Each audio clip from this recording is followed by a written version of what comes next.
Kita buka bersama dalam 1 Petrus pasal yang kelima.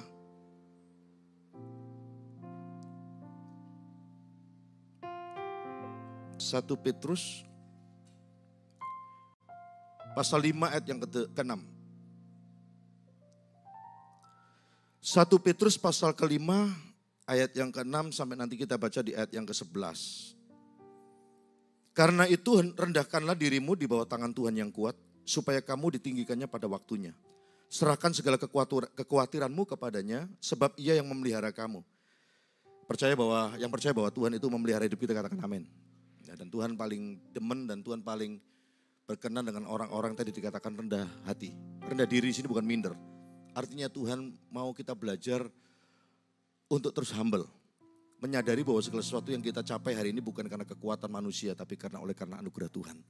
Dan orang kayak begitu yang semakin menyadari kelemahannya, orang kayak begitu yang dikatakan tadi, dia akan ditinggikannya pada waktunya. Ayat yang ke-8, sadarlah dan berjaga-jagalah. Katakan sadarlah. Semua fokus, semuanya rindu untuk memperkatakan firman, katakan sadarlah. Tepuk dadamu, aku harus sadar. 1, 2, 3. Anda dan saya harus sadar. Yang pertama waktunya singkat, sadar bahwa Anda sudah berumur. Coba hitung umur Anda sudah berapa sekarang. Anda juga perlu sekali lagi sadar, Anda bukan lagi seorang yang single. Tapi Anda sudah menikah. Kata sadar itu juga Anda perlu mengingatkan diri Anda sekarang sudah jadi kepala rumah tangga. Anda sebagai suami. Kata sadarlah juga mengingatkan Anda bukan lagi seorang gadis yang dulunya dimanja sama papa mama Anda. Apa-apa yang Anda minta Anda bisa mudah mendapatkan. Anda hari ini sudah jadi seorang ibu rumah tangga, bahkan ibu buat putra-putri yang Tuhan percayakan. Sadar juga berarti mengingatkan kita, sudah berapa lama Anda jadi orang Kristen? Area mana yang seringkali kelemahan itu Anda tidak pernah bisa menang-menang. Terus ngambekan, terus gondok, terus benci, terus marah, tidak ngampuni. Sensitif, baper, ya kan? Asumsi. Area mana yang seringkali mengikat diri Anda? Mari kita sadar. Dan apa kata Alkitab berikutnya? Dan berjaga-jagalah. Lawanmu si iblis berjalan keliling sama seperti singa yang mengaum-ngaum dan mencari orang yang dapat ditelannya. Lawanlah dia dengan iman yang teguh. Sebab kamu tahu bahwa semua saudaramu di seluruh dunia menanggung penderitaan yang sama, mengalami proses yang sama tanpa terkecuali. Apalagi Anda dan saya, orang-orang pilihannya. Juga mengalami proses dan penderitaan. Jangan khawatir, penderitaan di sini bukan berarti sesuatu yang membuat kita hidup dalam susah payah. Tapi kalau ada proses kita merasa aduh gak enak, gak nyaman, ketahuilah bahwa Allah bekerja dalam segala sesuatu dengan tujuan untuk mendatangkan kebaikan. Semua proses asal itu bukan karena kelalaian dan keteledoran kita, semua yang Tuhan izinkan itu pasti mendatangkan kebaikan. Salah satu kebaikan Tuhan yang ingin dikerjakan bagi kita adalah kita selalu ingin dibawa Tuhan naik level. Katakan naik level. Katakan naik kelas. Tuhan mau bawa Anda naik kelas. Cuma selama Anda gak mau dibawa naik kelas ya Tuhan gak bisa apa-apa. Tuhan bisa sih kalau mau, tapi dia gak mau memaksa kita. Anda selalu curiga sama orang, waktunya Anda sudah bisa memahami orang. Anda dulu yang kaku sama orang sampai sekarang gak bisa fleksibel. Tuhan mau bawa Anda naik kelas. Jadi orang yang jauh lebih baik. Sebab kamu tahu bahwa semua saudaramu di seluruh dunia menanggung penderitaan yang sama, ayat 10. Dan Allah sumber segala kasih karunia yang telah memanggil kamu dalam Kristus kepada kemuliaannya yang kekal. Akan melengkapi, lihat itu tadi saya sudah bilang jangan khawatir. Kalau kita menanggung sebuah proses penderitaan yang sama, semua orang-orang pilihan Tuhan memikul salib yang sama dan harus belajar menyangkal diri. Tapi Tuhan tidak tinggal diam. Dia berjanji melengkapi yang pertama. Yang kedua dia akan meneguhkan. 3 dia akan menguatkan kita. Dan yang terakhir yang keempat dia akan mengokohkan kita. Ada berapa tadi? 4. Yang pertama kita diperlengkapi. Yang kedua kita diteguhkan. Yang ketiga kita akan dikuatkan. Yang keempat kita akan dikokohkan. Sesudah kamu menderita seketika lamanya. Makanya Tuhan berkata pencobaan tidak pernah melebihi kekuatan kita. Saat dicobai Tuhan siap membela kita, bahkan menolong, bahkan memberikan jalan keluar bagi kita. Saya percaya Tuhan kita setia dan tidak pernah berubah dari dulu dan sampai selamanya. Makanya jangan pernah marah lagi ya sama Tuhan. Justru harus kita belajar memahami bahwa Tuhan itu tidak pernah seperti sifat manusia.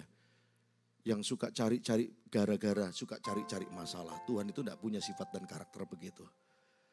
Kalau dia izinkan segala sesuatu, Anda dan saya ingin kita belajar lewat peristiwa itu.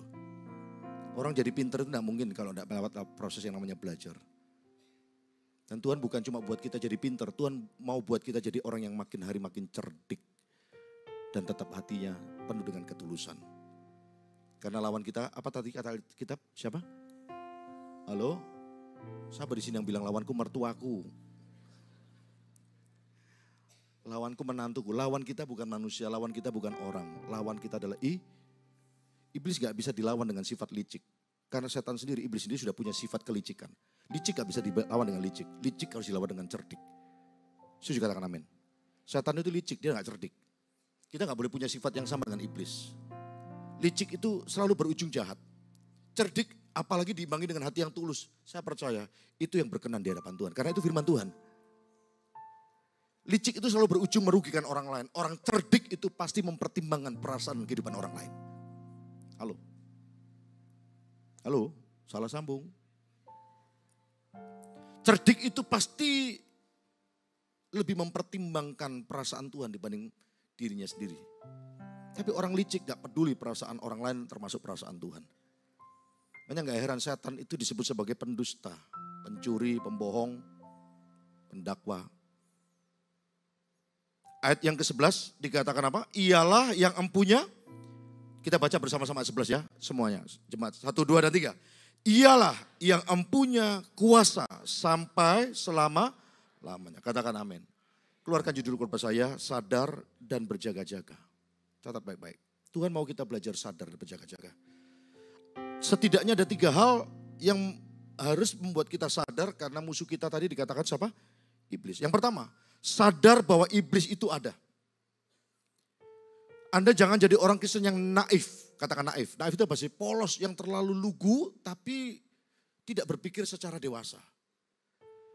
Anda tidak boleh jadi orang Kristen yang naif, tidak mempercayai bahwa setan atau iblis itu ada. Dan bahkan tidak sedikit orang Kristen yang menganggap remeh kuasa si jahat. Anda harus sadar bahwa setan itu ada. Karena orang barat hari ini, orang-orang di dunia barat sana, di orang-orang negara barat, mereka nggak percaya setan itu ada. Termasuk tidak sedikit dari antara kita orang Kristen. Setan itu nggak ada, hati-hati. Anda yang menganggap setan nggak ada, di situ Anda tidak sadar dan Anda tidak berjaga-jaga. Tadi saya waktu mau masuk ke ruang ibadah ini ketemu satu jemaat di toilet. Ya siapa tadi ya, Romi kalau saya bilang gini. Loh, saya lihat bajunya basah. Hujan, iya. Makanya tadi aku langsung pakai jas hujanku, kalau enggak aku pasti kehujanan mungkin lebih basah dan sebagainya. Artinya apa? Jemaat kita yang satu ini dia sadar, dia berjaga-jaga. Artinya apa? Dia berantisipasi untuk sesuatu yang buruk atau lebih buruk terjadi. Dia pakai jas hujan aja masih kena basah, apalagi enggak pakai jas hujan. Makanya ada orang Kristen enggak perlu doa itu, enggak usah doa, biasa-biasa aja. Yang penting aku kuat, yang penting pokoknya aku punya pengalaman, aku enggak jahatin orang. Yang doa aja masih bisa jatuh dalam dosa. Apalagi yang gak doa. Sadar gak setan itu ada? Setan hanya bisa dilawan dengan yang namanya kekuatan doa. Makanya Anda harus kuat bersama dengan Tuhan.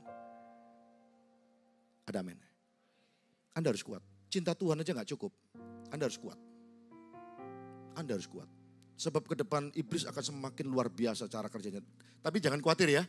Satu sisi sekalipun kita sadar dan harus menyadarkan diri bahwa setan itu ada. Tapi kita juga perlu sadar bahwa kita adalah umat yang lebih daripada pemenang. Sekalipun setan itu ada, dia tidak punya kekuatan untuk mengalahkan Anda dan saya sebagai umat pilihannya. Boleh kasih tepuk tangan buat Tuhan kita. Jadi jangan pernah anggap remeh. Dianggap setan gak ada, apalagi setan itu tetap Anda harus berjaga-jaga. Gak perlu takut yang berlebihan, tapi Anda perlu antisipasi. Yang kedua, kesadaran apa yang perlu kita cari? Sadar bahwa iblis tadi dikatakan di Alkitab, dia berjalan berkeliling. Ya, seperti singa. Apa artinya berjalan berkeliling? Iblis tidak berhenti untuk bekerja. Dia selalu siap, selalu aktif. Untuk apa? Menerkam orang yang hidupnya tidak berjaga-jaga. Iblis itu digambarkan singa. Anda tahu singa itu raja hutan. Betul ya? Raja dari segala binatang. Singa itu gambaran binatang buas. Banyak gak heran, iblis itu kalau lagi merusak rumah tanggamu dan rumah tanggamu gak main-main. Kalau bisa dia sampai ke akar-akarnya, sampai ke anakmu kepahitan sama orang tuanya. Buas, singa itu buas, setan itu buas. Kalau bisa dia gak cuma membuat Anda bangkrut, Tapi sampai Anda bisa kepahitan sama Tuhan. Dan marah sama Tuhan. Setan itu buas. Ketika Anda kehilangan orang yang Anda kasih. Dia buat kalau bisa Anda bisa merasa sendiri, lonely. Lalu Anda menarik diri. Tadi saya bilang, hati-hati. Hari-hari ini setan sedang menanamkan perasaan dalam dirimu dan diriku. Bahwa kita gak punya siapa-siapa lagi. Goal setan gak ada yang lain. Membuat kita akhirnya hidup jauh dari Tuhan. Dan hidup jauh dari komunitas. Bukankah itu yang setan lakukan sama Ayub? Orang yang takut akan Tuhan, saleh, jujur. Tiba-tiba apa? Iblis datang sama Tuhan ngajukan sebuah proposal. Boleh gak aku lakukan sesuatu buat Ayub? Tuhan izinkan hari itu. Tapi Tuhan kasih aturan mainnya. Jangan sampai hal yang lebih jauh. Ada batasan main, ada aturan mainnya, ada batasannya. Tahu gak apa yang setan kerjakan dalam hidup Ayub hari itu? Anaknya diambil, kan mati tragis toh. Harta bendanya diambil. Apalagi istrinya. Dengan harapan waktu Ayub ketimpa dengan semua problema hidup itu. Ada orang yang masih menguatkan, oh ya kok Ayub. Ya kan? Ayo kok Ayub, kok Acai, Ahok. Nah, ini Ayub. Kayaknya dari Medan juga Ayub ini mungkin. Oh nama depannya ada A-nya. Ayo kok Ayub, we pray, kita doa yuk, sepakat yuk. Kita minta kekuatan sama Tuhan. Toh ternyata istrinya tidak begitu. Kutuki aja Tuhanmu. Masa kamu masih memuji dan menyembah Tuhan? Orang yang dipercayakan Tuhan sebagai penolong. Istrinya pun dipakai iblis untuk menjauhkan Ayub dari Tuhan. Setan itu buas ya. Jahatnya minta ampun. Sebisa mungkin selain kita dijauhkan dari Tuhan. Dia jauhkan kita dari orang-orang kita cintai. Dan orang-orang mencintai kita. Sampai ketemu teman-temannya pun Ayub merasa apa? Dijauhi. Dikucilkan. Dengan penyakit apa itu namanya? Kusta, borok dan lain sebagainya. Wow. Yang satu ini memang betul-betul buas. Makanya kalau ada orang Kristen yang sifatnya buas. Gak puas lihat orang lain menderita. Kalau bisa sampai anak cucunya hidupnya susah. Jangan-jangan ada sifat setan di dalam dirimu. Tanya kanan kiri, ada gak sifatmu begitu? Kalau ada bertobat. Jangan jadi orang Kristen yang buas. Gak puas kalau lihat orang lain diberkati, gak puas kalau lihat hidup orang lain dipakai Tuhan. Selalu dengki, iri. Setan itu gak suka kalau lihat hidup Anda dan saya diberkati. Halo? Makanya tadi saya bilang, be careful, hati-hati. Sadar dan berjaga-jaga.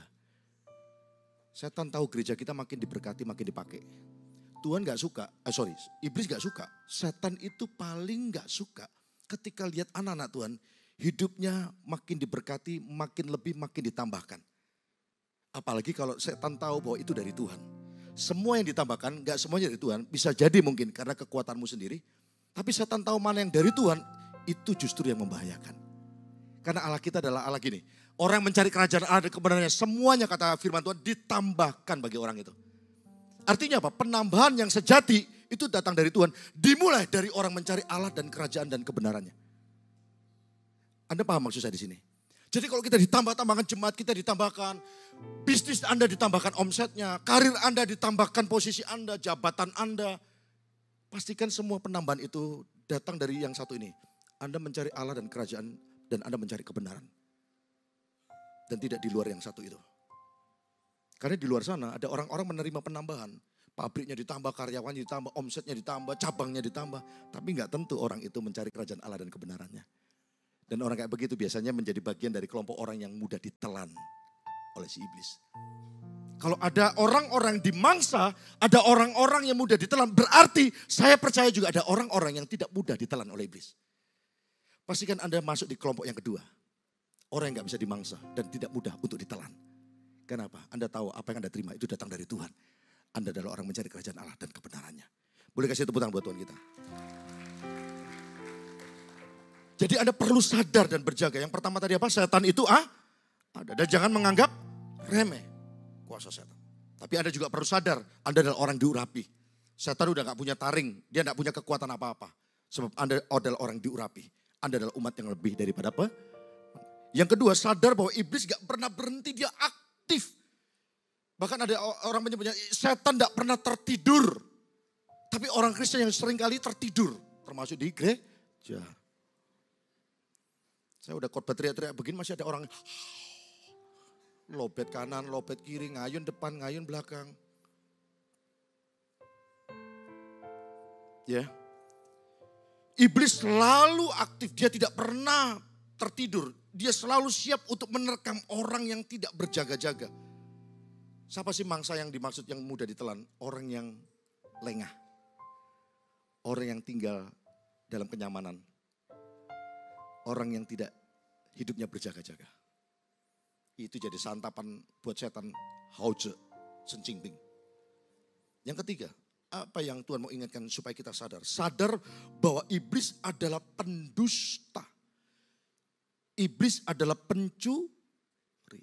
Setan sebetulnya sih sudah takluk, gak ada kekuatan apa-apa. Ya cara kerjanya begitu-begitu saja. Tapi kenyataannya kita, saya dan Anda masih terus kena dustanya. Anda dengar investasi bodong itu. Yang nanti dalam kurun waktu tertentu ganti nama lagi. Tapi orang masih terus terjebak di dalamnya. Betul ya? Saya nggak tahu nanti dalam waktu dekat apa lagi nih. Cuan. Ya kan begitu. 1% apa? Berapa? Saya nggak tahu berapa persen begitu ya. Sekalipun itu nanti ganti nama lagi, namanya apa lagi namanya. Tapi ternyata ujungnya itu ponzi. Yang nanti belakang yang kasihan, yang kena rugi. Karena yang depan itu yang nyirik duluan, udah dapat keuntungan lebih dulu. Lalu ada orang bilang, puji Tuhan, kenapa? Aku udah cuan akhirnya investasinya bodong Lu kok bisa puji Tuhan, kenapa Orang di belakangmu jadi korban, bro. Betul ya? Ada orang bilang begitu, Kristen lagi, puji Tuhan, aku udah menang duluan, untung aku udah cuan. Dia gak sadar orang-orang di belakangnya itu dirugikan. Akhirnya jadi korban. Gak boleh. Kalau investasi bodong aja bisa ganti baju, ganti nama. Padahal itu strateginya sama. Membuat orang ke-trigger. Kapan lagi ya taruh sekian dapat sekian. Kapan lagi ya taruh segini dalam waktu segini bisa dapat cuan. Setan juga begitu. Caranya sama. Atau unsurnya sama. Tapi strateginya itu berubah-ubah. Minggu lalu dia bisa pakai karyawan Anda untuk membohongi Anda. Sehingga Anda bisa terpancing emosional. Lalu tiba-tiba, kok aku bisa kesetanan begini ya. Padahal 7 tahun, 10 tahun Anda melatih dan menjaga kesabaran. Tiba-tiba Anda kena di situ jebol. Lalu nanti bulan depan dia ganti lagi siapa? Teman kerja Anda. Tiba-tiba selama ini Anda percaya sama dia. Tiba-tiba hari itu Anda ditipu. Anda terpancing lagi tiba-tiba keluar kata-kata sumpah serapah, kata-kata kutuk. Lalu Anda sadar, kok bisa ya? Aku bisa jahat begini ya. Lihat itu, ganti strategi terus. Makanya dikatakan pendusta, dia itu pembohong gak ada kekuatan apa-apa. Yang dia pakai cuma apa? Mengelabui kita. Yusuf itu dijebak berapa kali? Sama siapa? Kakaknya dijual. Ya dimulai dari papanya dulu. Ya kan? Dibilang ngimpi apa kamu waktu cerita. Lalu kakaknya jual dia. Lalu di penjara. Ya kan? Lalu hari itu ada siapa itu? Istri Potifar. Berapa kali setan berusaha untuk coba atur strategi dengan mengelabui Yusuf. Supaya apa? Yusuf imannya kandas di tengah jalan. Dia bisa pakai cara apapun bro. Dan dia bisa pakai siapapun sis. Bro and sis, saya singkat bros. Berjaga-jaga dan ingat, sadarlah. Karena lawanmu si iblis hari ini sedang berjalan, berkeliling. Digambarkan seperti singa yang buas, raja hutan. Kuatnya begitu luar biasa, tapi percayalah, roh yang dalam diri kita lebih kuat, lebih besar dari apa yang ada di luar kita. Berikan tepuk tangan buat Tuhan kita.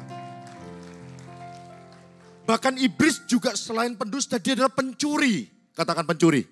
Semua lebih keras, lebih kompak, katakan pencuri. Saya gak pernah ketemu dan saya gak pernah dengar cerita di mana seorang pencuri masuk dan membobol rumah kosong. Yang namanya pencuri, dia selalu cari rumah mewah. Bahkan kalau bisa dia pastikan, saya dulu di Surabaya, orang Jawa itu bilang begini. Oh kenapa kok rumahnya itu dirampok, dicuri. Karena sudah digambar sebelumnya. Bahasa kami orang Jawa itu digambar, itu sudah dipetakan. Udah diincer. Udah diintai, udah dimata-matai. Makanya kami orang Surabaya bilangnya, wes digambar motormu makanya hilang. Makanya rumahmu dibobol, rumahnya orang itu kemalingan. Setan itu selalu gambar dari jauh-jauh hari sebelumnya. Makanya Pastor Philip selalu ingat, Atau Anda ingat kalau pas kata Pastor Philip, kalau orang hari ini jatuh dalam dosa, dia tidak semena-mena jatuhnya hari itu. Tapi sebelumnya dia sudah jatuh.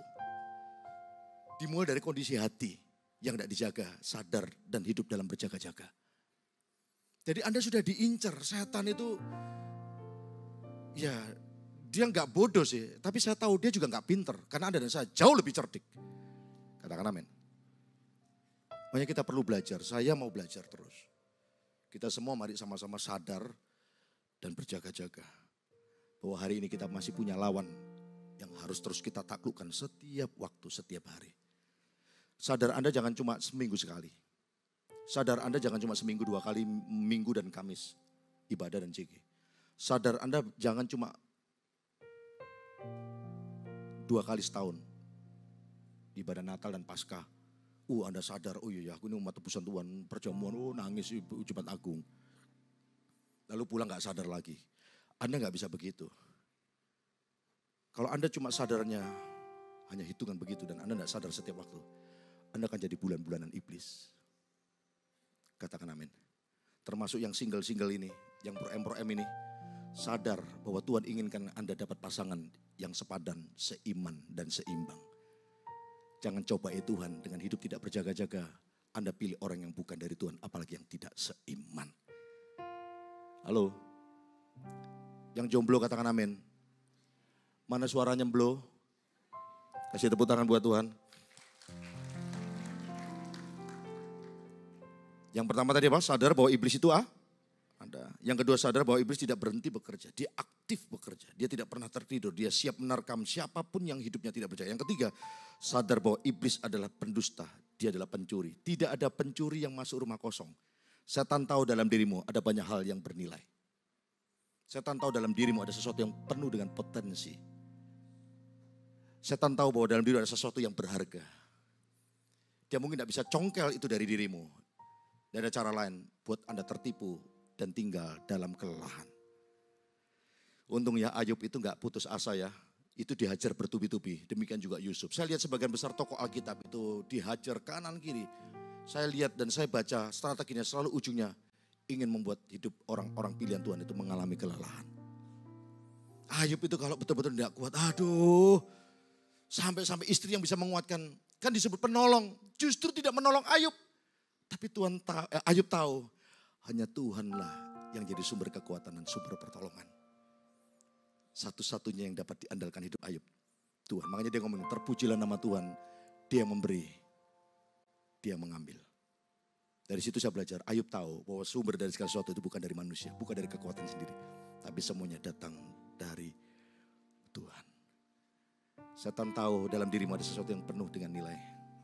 Dia mau rampok, dia mau ambil, dia gak bisa. Satu caranya gimana? Dia pukul iman Anda, buat Anda lemah. Dengan cara apa?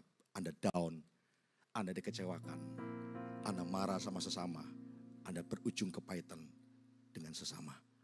Dengan cara itu setan melihat, ini salah satu cara melemahkan orang-orang pilihan Tuhan. Yaitu apa? Perasaanmu itu dikoyak-koyak. Izinkan hari ini firman Tuhan mengingatkan kita sadar dan berjaga-jaga. Setan sedang mengatur strategi yang jauh lebih hebat. Tuhan ingin memakai kita lebih lagi. Prepare yourself, persiapkan dirimu. Yang sedang dipersiapkan Tuhan, berikan tepuk tangan buat Tuhan kita. Kata sadar di sini maksudnya kita membuka pikiran kita. Pikiran yang diperbarui. Pikiran-pikiran manusia baru. Itu yang dimaksud sadar. Sebab orang yang gak sadar adalah orang yang pikirannya masih pikiran yang lama. Atau pikiran yang belum diperbaharui. Roma 12 ayat 2 dikatakan apa? Janganlah kamu jadi sama dengan dunia. Tapi berubahlah oleh pembaharuan budimu. Apa itu dalam bahasa aslinya? Metanoia. Mindsetnya itu berubah. Pola pikirnya itu berubah. Cara pandangnya itu pindah. Dari tempat yang lama kepada tempat yang diperbarui oleh Tuhan. Sebab kalau kita gak demikian, kita gak akan pernah sadar dan kita gak akan pernah bisa berjaga-jaga. Sehingga pikiran kita selalu dicengkeram, dikelabui, bahkan selalu penuh dengan tipu muslihat iblis. Makanya kenapa ada orang udah gak usah aneh-aneh, cigi-cigian pelayanan. Cigi dan pelayanan gak aneh, Anda yang aneh. Karena komunitas orang percaya, pelayanan itu datang dari Tuhan. Justru orang ditanamkan perasaan, udah gak usah aneh-aneh, jadi jemaat biasa aja. Anda gak tahu, Anda gak sadar. Hidup Anda tidak sedang berjaga-jaga. Anda mau jadi domba yang hidup sendirian, bentar lagi tinggal tunggu waktu. Saya gak intimidasi, gak takut, karena kebenaran, singa itu akan menerkam Anda dari dekat. Gak bisa orang hidup sendirian, bros. Bro and sister. Gak bisa. Kemarin ada salah satu jemaat kita leader, suaminya lagi dioperasi bypass jantung Jakarta. Di grup menguatkan thank you, aku di GMS ada orang-orang menguatkan, ada orang-orang topang dalam doa, ada orang-orang menghibur. Coba bayangin kalau dia nggak punya teman seiman. Ya kita bisa punya teman di luar gereja sih, teman dugem contohnya, teman karaoke, teman apa, ya kan, teman puak, minum. Saya nggak yakin nasihat mereka itu lahir dari kebenaran firman. Betul? Halo? Saya percaya Tuhan bisa pakai orang-orang dalam komunitas orang percaya, CG kita, untuk menguatkan kita. Makanya kemarin di grup ada yang ngasih ayat firman, ada yang kasih kata-kata penguatan, ada yang bilang kami akan terus berdoa, bahkan tidak sedikit yang memberikan support, dan ada yang datang kemarin ke rumah sakit untuk doakan. Kebetulan jemaat kita ada yang pindah di Jakarta, kok Caca. Kita gak bisa hidup sendirian. Dan setan tanamkan dalam dirimu, dia ingin kita terpisah dari Tuhan. Setan juga ingin kita terpisah dari komunitas orang yang percaya kepada Tuhan.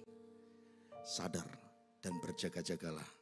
Sebab lawanmu iblis sedang buat strategi yang baru untuk menghancurkanmu. Tapi lebih baik begini Pak, saya gak tinggal dalam komunitas. Karena saya gak nyaman, saya ini orangnya gak bisa gesekan. Di situ setan tahu, detik di mana Anda memaksakan diri dalam komunitas, Anda menang. Di situ Tuhan akan bawa Anda naik level.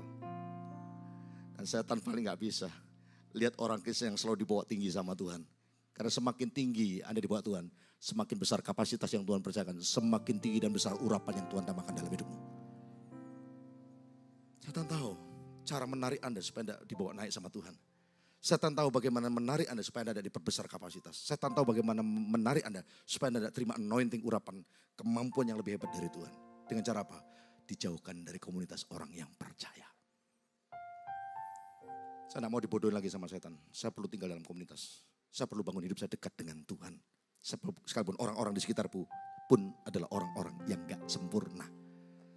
Tapi saya belajar di situ mengampuni. Di situ saya belajar memaafkan. Di situ saya belajar yang namanya toleran atas kelemahan dan kekurangan orang di sekitar. Amin. Anda paham maksud saya? Selama Anda menarik diri dan terus menarik diri, Anda tidak pernah belajar karakter kita diproses, dikikis. Supaya kita bisa jadi orang yang toleran, jadi orang fleksibel, jadi orang yang lebih mudah memahami kelemahan orang. Makanya ada orang tua yang kalau nggak sadar, dia adalah ayah yang mau dijadikan teladan. Dia selalu pinginnya menuntut sama anak. Saya hari ini banyak diingatkan sama Tuhan. Saya kerja profesional dengan full timer kurang lebih 11 orang. Tapi saya coba seperti memaksa anak saya, cara kerjanya, cara berpikir seperti tim saya di tempat ini, plan ini. Dan kalau saya nggak hati-hati dan saya nggak berjaga-jaga, hati saya bisa pahit sama anak. Hati saya bisa pahit sama jemaat. Kalau Anda bisa pahit sama pendeta, pendeta bisa pahit sama jemaat. Tapi saya nggak mau memilih untuk pahit sama Anda. Karena saya belajar untuk sadar, aku ini hamba Tuhan, pilihan Tuhan. Jadi teladan, jadi mentor, harus lebih dewasa, berjaga-jaga. Supaya kamu tidak mengajarkan kepahitan, jangan jadi pendeta yang hidup dan tinggal dalam kepahitan. Paham? Pak, Bu, jangan jadi orang tua yang tinggal dalam kepahitan. Kasihan anak-anakmu, kena juga imbas dari hati orang tua yang pahit. Dia tidak belajar sesuatu dari orang tuanya. Ada amin. Yang diberkati Tuhan, berikan tepuk tangan buat Tuhan kita luar biasa. Kenapa orang gak bisa sadar? Pikirannya masih dikuasai pikir manusia lama. 2 Korintus pasal 3 ayat 16. 2 Korintus pasal 3.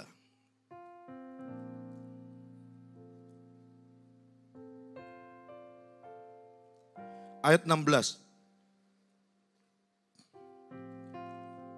2 Korintus pasal 3 ayat 16. Tetapi apabila hati seorang berbalik kepada Tuhan, perhatikan hati yang berbalik kepada Tuhan, maka selubung itu diambil dari padanya. Katakan selubung.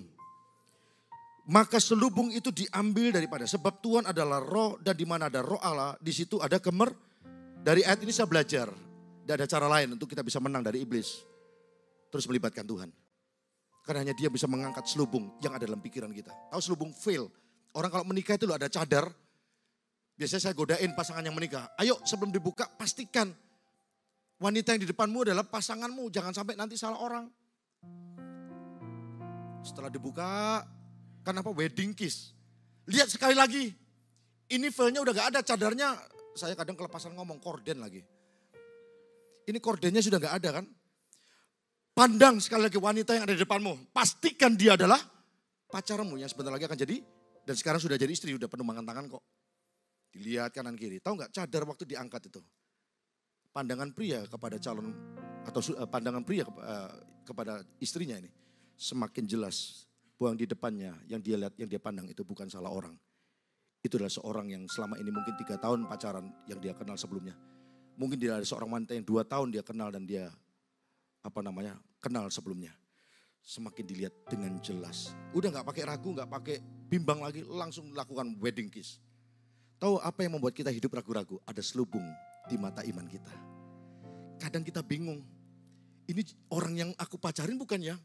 Selama kita gak pernah buka selambunya, cadarnya, selubung gak pernah diizinkan untuk diangkat sama Tuhan. Kita kan gak pernah jadi orang yang sadar dan hidup berjaga-jaga. Bahwa kita adalah orang pilihan Tuhan. Kita adalah anak Tuhan, yang artinya kita gak bisa lagi hidup dengan sembarangan. Katakan amin.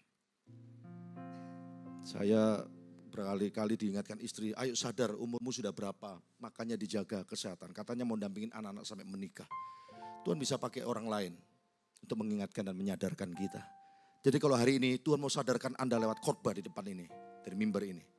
Izinkan hidupmu disadarkan dan dengan itu hiduplah berjaga-jaga.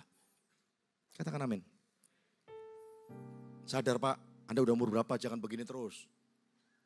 Berhenti, bertobat. Tapi Pak, saya ini susah Pak, kalau ada masalah saya selalu bisa lebih tenang kalau dapat asap ini. Duh, kok aneh, ada masalah kok datangnya ke asap. Ada masalah seharusnya datangnya pada Tuhan. Ada amin.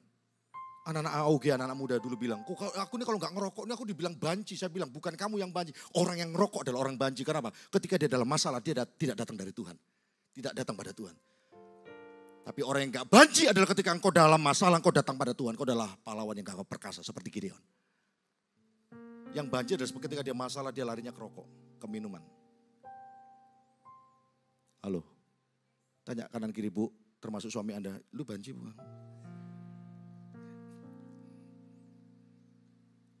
Katakan amin. Amin. Saya percaya kalau Tuhan beserta kita, gak ada masalah yang tidak dapat diselesaikan oleh Tuhan. Masalah gak bisa selesai dengan nikotin. Masalah gak bisa selesai dengan kita dugem. Saya pernah ngalami bertahun-tahun saya dugem, saya pikir masalah bisa selesai. Justru kesenangan saya sifatnya semu. Damainya bukan dari Tuhan. Justru waktu saya ada dugem, selalu hati saya dipenuhi dengan yang namanya kehampaan. Gak ada masalah yang bisa selesai dengan nikotin, dengan minuman keras. Satu masalah yang bisa selesai oleh karena pertolongan Tuhan. Dan kita sadar dan hidup dalam berjaga-jaga. Kasih tepuk tangan buat Tuhan kita yang baik. Amin. Sadar dan berjaga-jaga. Lalu katakan tadi di sana, lawanlah si iblis. Berarti iblis bukan untuk ditakuti Pak. Iblis bukan untuk kita takuti. Iblis harus kita lawan. Tapi tadi dikatakan, rendahkanlah dirimu di bawah tangan Tuhan yang kuat. Jangan lawan iblis dengan tinggi hati. Setan paling gak bisa mempan ketika lawannya itu orang yang tinggi hati. Karena setan sendiri dibuang, karena dia sombong. Setan hanya bisa dilawan dengan orang-orang rendah hati. Makanya Tuhan bilang begini, Yakobus, siapa yang merendahkan dia? Orang meninggikan diri dia akan ditolak Tuhan. Orang congkak itu dibuang Tuhan. Tapi orang rendah hati, dia akan menerima belas kasihan dari Tuhan. Berarti salah satu cara untuk melawan setan, tidak ada cara lain. Selain kita mengandalkan Tuhan, hati yang selalu rendah hati. Ada amin? Lawan, setan bukan untuk ditakuti. Setan ada untuk dilawan. Saya minggu lalu khotbah di AOG Baptisan Roh Kudus. Saya cerita sama mereka, masih ingat dulu waktu saya pulang sekolah. Saya ini pernah dikejar anjing. Semakin saya lari, semakin anjing itu ngejar saya. Pernah punya pengalaman dikejar anjing? Semakin Anda lari, semakin anjing itu kurang ajar loh. Semakin ngejar kita. Tapi saya diajarin mama saya, kamu kalau pulang sekolah dikejar anjing, kalau kamu ada anjing kejar kamu jangan lari. Duh, kalau nggak lari aku digigit mah. Jangan, kamu putar balik, kejar balik. Duh, kalau aku digigit, enggak, coba. Saya tes loh, beneran loh. Saya nggak tahu mama saya dapat ilmu dari mana. Duh, ini kisah nyata Pak. Waktu saya dikejar, saya ingat pesan mama saya. Kejar balik, saya putar balik. Hush. Lari loh anjingnya. Betul ya? Setan itu jangan biarkan Anda dikejar-kejar terus. Hardik dia balik. Semakin Anda mau dan memberi dirimu dikejar, semakin Anda terus ditindas dan ditekan. Sampai akhirnya tahu kebenaran itu. Saya harus putar balik, tak kejar balik. Bahkan saya ingat pesan mama saya, bukan cuma dikejar, digedak. Jongkok, ngapain mah? Pura-pura ambil batu. Saya jongkok, padahal gak ada batunya. Lari loh anjingnya. Tapi kita gak perlu hidup kepura-puraan dengan iblis. Karena kita tahu di tangan kita ada kuasa Tuhan. Kita tahu dengan penumpangan tangan itu. Kata Alkitab nih, Markus 16:16. Tanda-tanda ini menyertai orang percaya. Ingat minggu lalu? Penumpangan tangan atas orang sakit sembuh. Mengusir setan demi namaku. Setan itu akan pergi. Setan jangan dikasih izin terus untuk mengejar-ngejar hidupmu. Hardik balik. Hai iblis, dalam nama Yesus, kau tak punya hak untuk menghancurkan rumah tanggaku.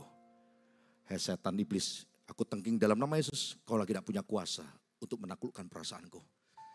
Betul aku tidak punya apa-apa, tapi aku masih punya Tuhan. Aku punya Tuhan yang besar, yang telah berjanji dan yang sanggup menggenapi. Imanku sepakat percaya kuasanya. Katakan dengan iman, ku terima sekarang. Hai Satan, kemenangan dari Tuhan. Amin. Setan itu perlu dihardik, perlu digerdak balik. Jangan beri dirimu untuk terus diintimidasi. Pulang dari ibadah, Anda harus menang dari intimidasi. Yang siap menang dari intimidasi, kasih tepuk tangan buat Tuhan kita yang luar biasa. Yang pertama, apa yang kita belajar untuk hidup sadar dan berjaga-jaga. Mari kita belajar terus mendekat dan melekat kepada Tuhan. Bagaimana cara kita terus sadar dan hidup berjaga-jaga. Yang bisa buat sadar kita adalah Tuhan. Lewat firman, lewat orang lain. Dan cara itu bisa kita alami kalau kita terus mau melekat dan mendekat kepada Tuhan. Makanya Pak Bu, kita mau ngomong sampai berbusa sama anak kita. Selama orang itu gak bisa mendekat sama Tuhan. Susah. Yang bisa mengubah manusia itu bukan manusia. Yang bisa mengubah orang itu Tuhan. Kalau Anda ingin mengubah orang-orang di sekitarmu, tidak ada cara lain dimulai dari kita. Dekat dulu sama Tuhan. Biar dengan cara kita mendekat dan kita bisa berdoa, orang itu pun akan didekatkan dirinya kepada Tuhan. Supaya apa? Mereka juga disadarkan dan hidupnya penuh dengan berjaga-jaga. Ayo sekali lagi melekat. Jadi ranting yang terus pada pokok anggur.